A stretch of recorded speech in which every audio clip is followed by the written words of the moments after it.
हम प्रभु परमेश्वर को धन्यवाद देंगे आज की सुंदर सुबह के लिए। प्रियो, आज की सुबह में आप सभी का स्वागत है, वेलकम है। प्रभु आप सबको बहुत आशीष दे और प्रभु का हाथ आप पर, आपके परिवार पर है। हमारी यही प्रार्थना है कि आप दिन ब दिन आगे बढ़ते चले जाएं। आज के दिन की शुरुआत हम प्रभु के वचन के साथ करना चाहते हैं और ये नया सप्ताह सोमवार के दिन आज हम प्रभु के चरणों में हैं ताकि हम प्रभु की महिमा कर सकें। प्रियो, नया सप्ताह, कल रविवार था, रविवार के दिन हमने परमेश्वर की आराधना की और आज नई सामर्थ्य देकर अपने कार्य की दृष्टि से आज हम अपनी शुरुआत कर रहे हैं सोमवार के दिन। प्रभु आप सबको बहुत आशीष दे और प्रभु ने यहाँ तक पहुँचाया। आज जो एपिसोड है हमारा 589वां एपिसोड है। 288 हम सैटरडे तक कंप्लीट, 588 सैटरडे तक हम पूरा कर पाए। धन्यवाद हो परमेश्वर का, उसने हमारी मदद की है और वो हमारे साथ रहता है। कमजोरी में भी, कमी में भी, घटी में भी परमेश्वर हमें आशीष करता है। आज हम पढ़ना चाहते हैं 7, 8 और 9 पद को। प्रियो, वचन में लिखा है, बहुत अच्छा लिखा है। हमने देखा था प्रकाशित वाक्य 22 अध्याय उसके 7, 8 और 9 पद को। इसमें लिखा है, देख मैं शीघ्र आने वाला हूँ, धन्य है वो जो इस पुस्तक की भविष्यवाणी की बातें मानता है। मैं वही यूहन्ना हूँ जो बातें सुनाता और देखता था। जब मैंने सुना और देखा तो जो स्वर्गदूत मुझसे बातें दिखाता था, मैं उसके पांव पर दंडवत करने के लिए गिर पड़ा। पर उसने मुझसे कहा, देख ऐसा मत कर, क्योंकि मैं तेरा और तेरे भाई भविष्यद्वक्ता हूँ और इस पुस्तक की बातों के मानने वालों का संगी दास हूँ। परमेश्वर ही को दंडवत कर। परमेश्वर अपने इस वचन के पढ़े और सुने जाने पर आशीष दे। आमीन। दुआ करेंगे। प्रभु जी, हम आपके हृदय से आभारी हैं कि आपने हमें सुंदर अवसर प्रदान किया। प्रभु, हम एक दूसरे के लिए दुआ कर सकें। हम आज के इस दिन को देख पाए, इसके लिए धन्यवाद देते हैं। प्रभु जी, हमारे उन सारे भाई बहनों के लिए जो आज हमारे साथ यूट्यूब पर जुड़े हैं, प्रभु जी आपके हाथ में सौंपते हैं। पवित्र आत्मा की सामर्थ से भर, अपनी शक्ति से भर, अपनी उपस्थिति का एहसास दे। प्रभु जी, यदि कोई बीमार है, परेशान है, कठिनाई में है, दुख में, मुसीबत में है, आप उनकी सुध ले। प्रभु जी, हम विशेष प्रार्थना करते प्रभु हमारे भाई साइमन मार्टिन के लिए, उनके जीवन के लिए। प्रभु जी, बड़े आदर के साथ हमारे भाई को आपके हाथ में सौंपते हैं। जो शारीरिक अस्वस्थता उनके, प्रभु जी यीशु के नाम से हम प्रार्थना करते हैं, आप उनको छू ले। प्रभु जी, आप उनको चंगाई दे ताकि पूरी तरह से आपके नाम में स्वस्थ हो जाएं और बड़े चमत्कार को अपने जीवन में देख पाएं। आपके हाथों में सौंपते हैं, आप उन पर दया कर, आपकी दया की दृष्टि उन पर बनी रहे। और भी जो बीमार है उन सब के लिए हम प्रार्थना करते हैं। अनिल राठी को भी आपके हाथों में सौंपते हैं, आप उनको भी छू कर चंगाई दे। हम प्रार्थना करते हैं मिसेस रंजना मैथ्यू के लिए, प्रभु उनके जीवन के लिए। प्रभु जी, उनकी बेटी को आपने संभाला, उन पर दया की। प्रभु जी, यीशु के नाम से प्रार्थना करते हैं, आप उनको पूरी चंगाई दें। आपका हाथ उनके साथ बना रहे। बड़े आदर के साथ, दीनता, नम्रता के साथ हम सभी को प्रभु जी आपके हाथ में सौंपते हैं। हमारे प्रदेश के लिए, प्रदेश के मुख्यमंत्री अशोक गहलोत जी के साथ उनकी मदद कर, आपका हाथ उनके साथ बना रहे। हमारे देश के प्रधानमंत्री के लिए, राष्ट्रपति के लिए प्रार्थना करते हैं, आपकी सुरक्षा उनके साथ भी बनी रहे। पुलिस प्रशासन को प्रभु आपके हाथ में सौंपते हैं, सारे अधिकारियों को आपके हाथ में सौंपते हैं। हे दयालु परमेश्वर, जो जिम्मेवारी आपने दी उनको उठाने की सामर्थ शक्ति प्रदान करें ताकि आपका दया का हाथ उनके साथ बना रहे और वो प्रभु जी उस जिम्मेवारी को आपकी महिमा के लिए पूरा कर सके। उनके परिवारों पर आपकी आशीष चाहते हुए इस प्रार्थना को अपने प्रभु, अपने उद्धारकर्ता यीशु मसीह के नाम से मांगते हैं। आमीन।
सब तेरे लिए। तूने भी उसे छेड़ा था, फिर भी प्यार से वो बुलाता। जाता क्यों नहीं तू उसके पास, फिर भी प्यार से वो बुलाता। जाता क्यों नहीं तू उसके पास।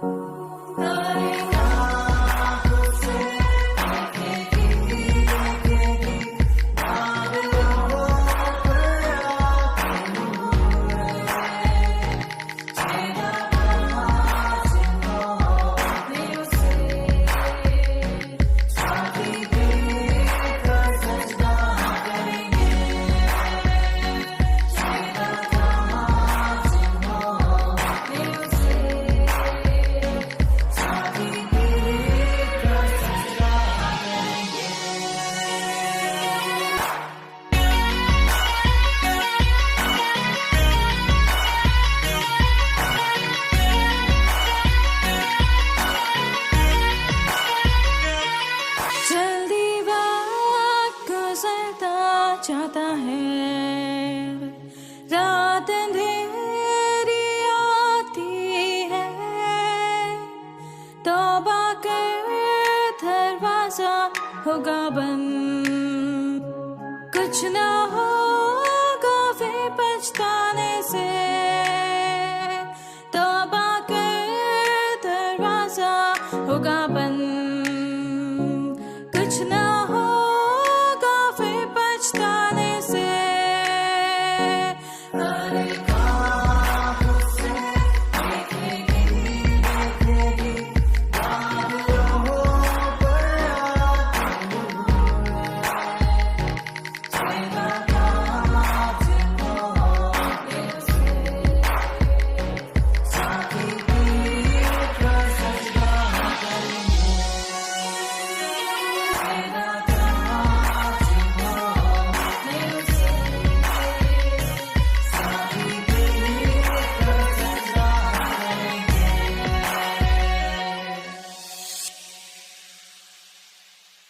प्रियो, परमेश्वर का धन्यवाद करते हैं कि उसने ये मौका हमें फिर से दिया है, आज का दिन दिखाया कि आज के दिन में हम उसकी तारीफ कर सकें।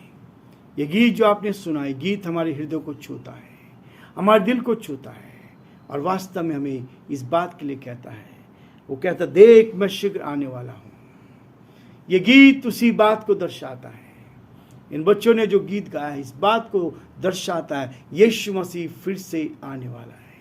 हर एक आंख उसको देखेगी, हर एक आंख उसको देखेगी। और वो कहता, देख मैं शीघ्र आने वाला हूं, क्योंकि इस पुस्तक का प्रकाशित वाक्य का एंड हो गया है और एंड में हम पहुंच गए, आखिर में पहुंच गए और आखिर में बहुत सारी बातें स्पष्ट होती चली जाएंगी। प्रियो, कई लोग कहते हैं कि बाइबल बदल गई है।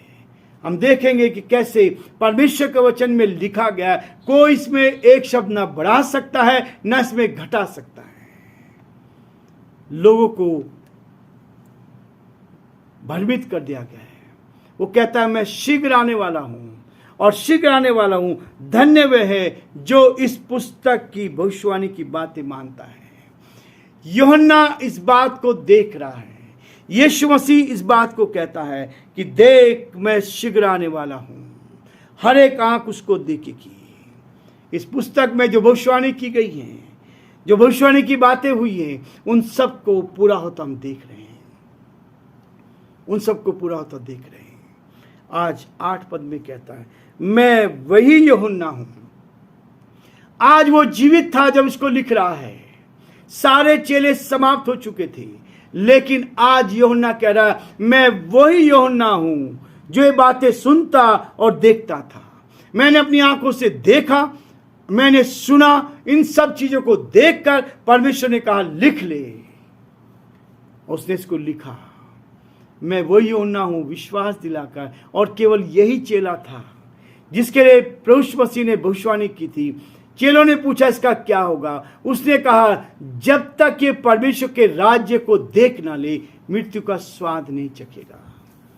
प्रियो, प्रभु के दास ने, इस चेले ने लिखा है, मैं वही यूहन्ना हूं जो ये बातें सुनता और देखता था।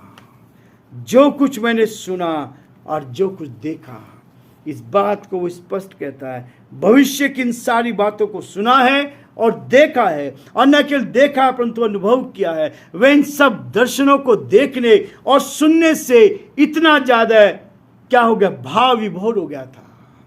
ये सब कुछ देखता गया, और जब देख रहा था अपनी आत्मा में तो पहले भर चुका था, लेकिन वो अपने जीवन में भावुक हो गया और भाव विभोर हो गया। इतना आनंदित हो गया कि स्वयं को संभाल नहीं पा रहा था। अब जब सारी बात उसने देख ली, भविष्य की सारी बातों को देखकर आज वो कह रहा है, प्रियो, आत्मा मुझे इस बात के लिए कह रही है। पुनः वह स्वर्गदूत की उपासना करने के लिए उसके चरणों में गिर पड़ा। जो दिखा रहा था स्वर्गदूत, उसके चरणों में गिर पड़ा। लेकिन प्रियो, यहां स्पष्ट कहा है, देख ऐसा मत कर। उसके पांव पर दंडवत करने के लिए गिर पड़ा। स्वर्गदूत के सामने इतना भावुक हो गया था, इतने भावुकता को होकर, और वो इन भविष्यवाणी के कारण जो कुछ उसने देखा था, परमेश्वर के उस स्वर्गदूत के चरणों में गिर पड़ा। 9 पद में लिखा है, पर उसने मुझसे कहा, स्वर्गदूत ने यूहन्ना को फिर से कहा, अपनी उपासना करने से रोका। उससे कहा कि स्वर्गदूतों की उपासना करने की, स्वर्गदूतों से ज्यादा अधिकार प्रभु ने हमें दिया है, इसलिए उनको ये बड़ी सेवकाई नहीं मिली। प्रियो, ये जो सेवकाई आज हमारे हाथों में है, ये स्वर्गदूतों को नहीं मिली। नहीं तो स्वर्गदूत तब तक का कभी का इस दुनिया में समाचार फैला देते हैं। उनको सौभाग्य नहीं मिला है, हमें सौभाग्य दिया है कि हम सुसमाचार को, उसने उपासना करने से रोका। उसने उससे कहा, मैं तेरा और तेरे नबियों का, और जो इस पुस्तक की, बाइबल की बातों पर मन लगाते हैं, उनका संगीदास हूं। मैं भी आपके समान हूं, लेकिन मैं परमेश्वर की सेवा करता हूं। मैं उस परमात्मा की सेवा करता हूं। मैं उस स्वर्गीय पिता की सेवा करता हूं, जिसने मुझे आदेश दिया है कि सब कुछ मैं आपको दिखाऊं।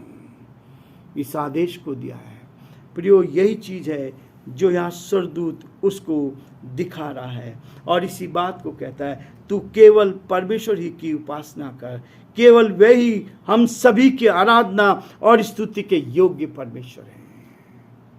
हम मनुष्यों की उपासना करने लगते हैं, ऐसा नहीं है। हमें परमेश्वर की उपासना करना है। मैं इस बात के लिए बार बार कहता हूँ, कि परमेश्वर की उपासना पहला स्थान है।